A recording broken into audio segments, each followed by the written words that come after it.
everyone. You're listening to English Roundtable. I'm Kevin, and today I'm joined with Shayne. Hello, everyone. How are you today? I'm great.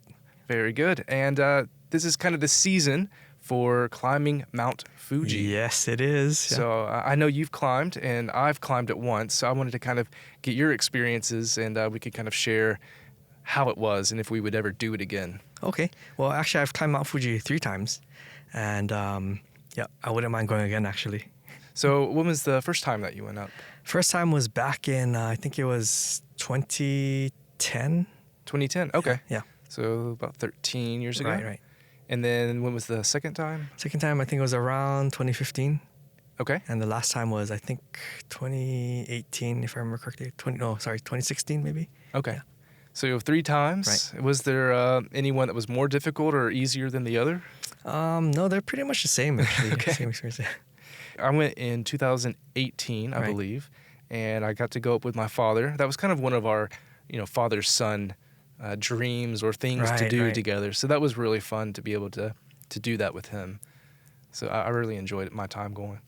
Okay, yeah, that's great. Yeah, I remember you talking about that when you did climb. So yeah, it was very exciting. Yeah. And I got the stick. If you don't know, you can buy these kind of like commemorative walking sticks at the 5th station when you go to Mount Fuji. And then as you go along the way, there's little like rest stops, I guess you would call them. And at each rest stop, most rest stops at least, they have like a wooden stamp. A brand, yeah. right. And they would brand like each point that you just stopped to. So they'll brand it on your wooden walking stick. Right. So it's kind of like a badge almost of like, hey, I'm making my way up to the top. Right. And it's really cool because at the very top, that's when you can get your final red brand, stating that you made it to the top, and they put it right there on the top of the stick. Right. And it's really like a nice moment to look back at all of the different points and that, where you stopped as you elevated. Yeah, so for me, climbing Mount Fuji was more of a personal challenge because it's the highest mountain in Japan. Mm-hmm. And that's why I did it initially. Oh, really? Okay. And, it's not easy, but once you do it and you reach the top, and if the weather's nice, it's so beautiful up there, Yeah. So it's worth it. Yeah, it really is. Now, out of your 3, did you always have a perfect sunrise, or was there any that were cloudy or overcast? Actually, I've been lucky. So the 3 times I did climb Mount Fuji, it was always clear. So really? There's always a nice sunrise. Yeah. You're very lucky. Yeah. Now, do you usually plot it out? You look at the weather forecast, or is there any way to really tell that? So I've been told that historically the last 10 days of July are historically the clearest days. Oh, yeah. So okay. I usually plan it within those days. And it looks like it seems to work. Right. Because you said so far, past 3 times have been clear. Right. Yeah, we got really lucky. So going up, I was scared because it just rained the entire time, going all the way to the top until about 1 in the morning. And that's scary because at that point, you've got maybe 3 hours before the sun rises. Right. So after stopping at the last point to rest, went outside, the rain had stopped. And on the way up, no rain, so that was good sign. And yeah, luckily we were able to get a clear sky. Oh, that's good, yeah. So I was really happy to, make the climb in the rain and then a glorious sunrise on top of Mount Fuji. That's a reward. It really was. Yeah. It was magical. There's no words really to describe it. It's almost like you're on top of the world. Top of the world, yeah, exactly. Yeah. Above the clouds. Right. It's just pretty amazing. Yeah. So tell me about your times going up. Who did you go with, and then what was your kind of experiences with each? Yeah, so the first time I went up with was with some colleagues at work, and we just started talking about one day, and we all found out that we all wanted to climb, so we arranged something and we did. Okay. Yeah, and so basically, I follow a regular pattern. So I usually take a bus from Shinjuku bus terminal at about 8 in the morning and go to the 5th point. It's called Gogome. We arrive usually around lunchtime, and then acclimate for about an hour. We have lunch there. We the first time I went, I bought the hiking stick. And, right. And after that, we started about 1:30 or so, and we hiked to the 7th point where the mountain huts are, the Yamagoyas, and we reserved one. We usually reserve a Yamagoya anyway, and when you reserve a Yamagoya, most people just... And can you tell the listeners, just in case, what is a Yamagoya? Okay, it's just a little mountain hut. Okay. And most people go there to just take a break, maybe take a short nap, and they usually have like a bento for lunch or dinner. Okay. So usually, if we leave at the Gogome at 1:30, we usually arrive at the Yamagoya at about 4:30, 5. Just about dinner time. Okay. So it takes you about 4 hours usually? Right. Okay. But then the next time I go, I have a plan. Sorry. Okay. So next time I go, I'll take a donkey. Oh, really? There are donkeys that you could rent to go up there until the 7th point. So when they go, here's my question, because I know they have donkeys when you're going down. Is it the same route that they have to go up? I think so. Right. Okay. So the donkey's going upwards, just on that kind of paved, or not paved, gravel trail. Okay. Gravel trail. Right. So you miss kind of all the beauty of the nature. I feel like a little, right? Because you're mostly going just on the side of a mountain, right? For the most part, right? Yeah. So it takes you all the way to the 7th point, or it can? I believe so. Yeah. That's pretty good. Yeah. I wonder how long that would take on a donkey.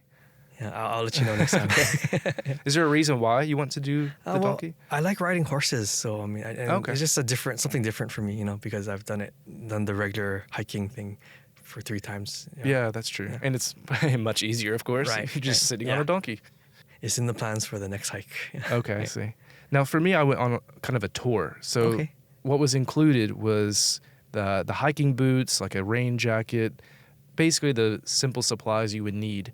Did you have to go out and purchase boots? I actually saw some people with just sneakers going up, right? Which I wouldn't do personally. But did you have to prepare as far as clothing or supplies goes? Well, actually, I've already had hiking gear because I do go hiking occasionally in Japan. Okay. So yeah. But yeah, you could go with sneakers, but the problem is if you have sneakers on the way down, if you don't cover up your the top part of your sneaker, probably gravel will go into your shoes. That would not be fun. Yeah. So yeah, from experience going down. Yeah, that you definitely don't want to have sneakers. Right. For sure. I saw there was a monk that went up whenever I was going, and he was in his just monk style clothing. It was, I think, sandals. Oh wow! And he was beating everybody. Everybody's racked up in their Patagonia or North Face or whatever. They spent hundreds of dollars on, and then this monk just lifting up his cloak or whatever and just walking past everybody. It was amazing to watch. That's some years of training. It was very impressive. But I really enjoyed that. And he just blew right past us. Right. It was amazing. Something that surprised me one time was hiking up Mount Fuji was I've seen older people actually jogging up there. So I think there's like some kind of circle or club. Yeah, I saw that too. Right. Just running it up. Yeah, it's crazy. I could not do that. Yeah. I worry it's not that it was a difficult climb. It was mostly that you have to worry just about slipping, if it's wet, for example, when I went. Right. Or loose rocks. Yeah. That's the only thing I would worry about. But, I mean, go for it if you want to, Yeah. So usually I've taken the Fuji Yoshida Trail. So that trail is relatively safe and, not as steep as other trails. So I didn't feel that it was dangerous, so to speak. But yeah, at night, there's some places along rocky areas, it was a little treacherous. But other than that, it was okay. Yeah. Yeah, and they also have like guide ropes right. going up, so you can hold on to it or follow it along. Right. So that does really help a lot. Yeah. Yeah, I saw children going up, so older people. Right. So it's like, this is possible for anybody. Yeah, the first time I climbed Mount Fuji, I was surprised because there's a big group of elderly people at the Yamagoya, and they beat us there. So oh, really? Yeah. Wow. So very surprised. I guess maybe it's something they do every year. Right. Good training. So. Yeah. Yeah, when we went up with our tour group, it was funny because it was my father and I, and then there was these 3 like 20-year-old college student girls. Right. And they just like loved talking to my dad. I mean, they barely spoke English, but they just loved like talking to him, and I think they called him like daddy or something like that. So that made it kind of fun to have a fun group. Most everybody, it was good. You don't really get to know anyone super well, but it was, you kind of bond because you're going up at the same time. You tend to talk to people along the trail. Yeah. And then our guide was really, really cool guy. I think those guides, they have to go up almost like every other couple days, right? Throughout the summertime. So he was going up multiple times a week. And to watch him go up was pretty amazing too. To see someone that's just done it, not thousands, but probably hundreds of times. Right. So that was pretty cool. And just another day at work for him. Yeah, it really is. That's got to be a great job, I would think. Yeah, I mean, climb Mount Fuji and get good exercise. Right. Meet new people. You have to love mountain climbing for that, though. Yeah, exactly. Yeah. And he definitely had that like look. He was a right. mountain man type style. Okay. It was really good. Right. Okay, so you bring your own supplies. Everything's good with that. And then was there any time that you had any issues or troubles?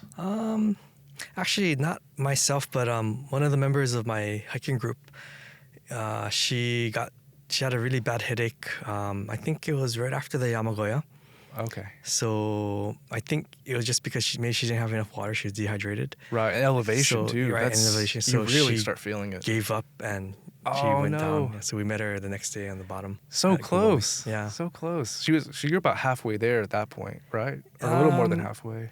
Actually, yeah, a little more than halfway. But oh man, I couldn't imagine being that close and then just go back. But yeah, she was in bad shape because she had a really bad headache, so I see. Gave up. Yeah. Yeah, that's the other thing that I was saying is the elevation. Right. It wasn't super bad for me, but I did feel it at times. Right. The lack of oxygen. Yes. Yeah, the lack of oxygen. And then I brought the canned oxygen with me. Right. I used it. I don't know if it worked. I don't know. Maybe it did, but yeah, for the most part, I didn't have any issues though with the acclimation to elevation. Right. The third time I went up with a colleague of mine, and he was so excited because it was his first time. So he was always in front of the pack, and he shouldn't have done that because the next day he was suffering because he didn't have enough oxygen. He didn't pace himself. He paid for it the next day. Yeah. Yeah. I think that was one good thing is to be able to go with a group. You've got all different backgrounds. Right. You've got some older, some younger, but we all had to meet up at the same point. Right. And I think that kind of pace was good. Obviously the instructor knew that. Right. You can't go super fast. You have to take your time with it to acclimate easily. Right. So yeah, luckily that was a good point, I think, for us. Yeah, I think a lot of people, because the temperature is comfortable or even a little cold. Yeah. But I think people forget to drink water, so they get dehydrated. Right. Yeah. Yeah. Very, very true. I think I had a Camelback with me. Okay. So that worked out really yeah. well. But definitely water was recommended. I would munch on some nuts or some like trail mix things to kind of get my metabolism back up. Right. For me, that helped. Like I brought a lot of like Cliff Bars. Oh, okay. That was really, really beneficial. Right. I feel like just to give me that power to kind of keep going. Yeah, that's one thing I wanted to make in the cooking club. I mentioned earlier about the cooking club, but it's difficult to find all the ingredients to make energy bars. We call them energy bars, like a Cliff Bar. Right. Yeah. Yeah, that's the other surprise. This is kind of off topic, but I'm not a big fan of the energy bars that are here. I prefer like the Cliff Bars. I feel like I get much more power out of those. Right. I used to get them shipped or imported in almost monthly, Okay. to be honest. Just love them. Well, they're good hiking snacks. Yeah, they really are. Yeah. Easy to pack. Right. And easy to eat on the go. So whenever you went up, did you do the food? Because they have a lot of food stations there. They do. So I always, even when I go hiking at other mountains, I always bring extra emergency food just in case. You never know, right? Yeah, things like. So you didn't partake in the top of the mountain? Actually, one time I went up. I think it was the second time I had a curry and rice up on the top. Okay, yeah. A little pricey, but I just wanted to try it. yeah. And then also you're on the top of a mountain. What else are you gonna do if you need food? You gotta have to pay out. Yeah. Sometimes up on the top you see people with little burners and boiling water with their cup noodle, things like that. Yeah, that's true. So whenever you get to the top, how long do you usually stay before you decide to start going back down? Not long. Like the longest I've ever stayed was maybe 2 hours. Oh, okay. Because we walked around the rim of the crater. Oh, okay. Yeah. I see. But most of the time, just so tired that you don't want to stay up there too long. Right. It's like I made it. I just want to get down. Yep. Yeah. I think we stayed for about an hour and a half. Yeah. And then it was like, all right, I've seen enough. And there's not actually, other than the view, there's not much other than that to see, unless you look into the crater, which you see some ice usually, but that's about it. Yeah. And then if once the sun starts coming up and it's a clear day, like it starts getting hot, it's like, okay, I'm ready to get back down. So yeah, that's definitely another thing. I recommend climbing Mount Fuji to everyone. Yes, it's just because it's such if the weather's nice, it'll be like a terrific experience for you. Yeah, it's only like a 2 day, 2 days out of your trip, really. Yeah, and it's not easy, but it's not that difficult. People think, it's too much for them, but it's not that bad if you take it slow. Yeah, that's a good advice. Yeah. And then for me, at least, if you're traveling in, I would recommend go with a tour group because they will hook you up with the bus. They'll hook you up with a place to stay. Once you get to the kind of three-fourths of the way up, they'll give you a place to stay for a few hours to rest. They'll include your hiking boots, all the gear that you'll need, hiking sticks as well. Yeah, if you're a beginner hiker, go with the tour group. Yes. Right. And then the last thing I would recommend is to go down. When you start going down, go down backwards as much as possible. Right. That helps my knees a lot. Because I started seeing people going down backwards, and it looked funny. I was like, I don't know why they're doing that. Then I realized, it's because my knees are gone. So going down was the most difficult part. Right. Yeah. Same here. Yeah. And it takes about 6 hours or so, 5 or 6 hours, I think, to get down. I think about there. Yeah. If you go at a normal pace, which is a lot. I don't know about you, but usually my legs are sore for the next 3 days. Oh, yeah. Right. Yeah, that's a good time to go to the onsen. Right, exactly, yeah. Yeah, I would recommend it as well. Go climb Mount Fuji if you get the chance. If you have not, and if you've already done it and you liked it, do it again. Because I think we need to plan the next time. Right, and then you can tell us your stories. Yeah, exactly. All right. Well, thank you, Shayne, for sharing, and hopefully we can figure out a time. Me, yeah. I don't know about this year, but maybe next year. Maybe next year. Okay. Yes. Sounds great. All right. Thanks. Okay. Thank you for listening to English Roundtable, made possible by Kanda Gaigo Career College in Tokyo, Japan. If you enjoyed hearing natural English conversation, subscribe and like us wherever you're listening, and check us out on YouTube, Twitter, and our other SNS platforms, which will be in the description for this episode. Head over to the YouTube page to see some of the keywords we used in the conversation and other activities to test your English listening skills. Thanks again, and we'll see you in the next episode.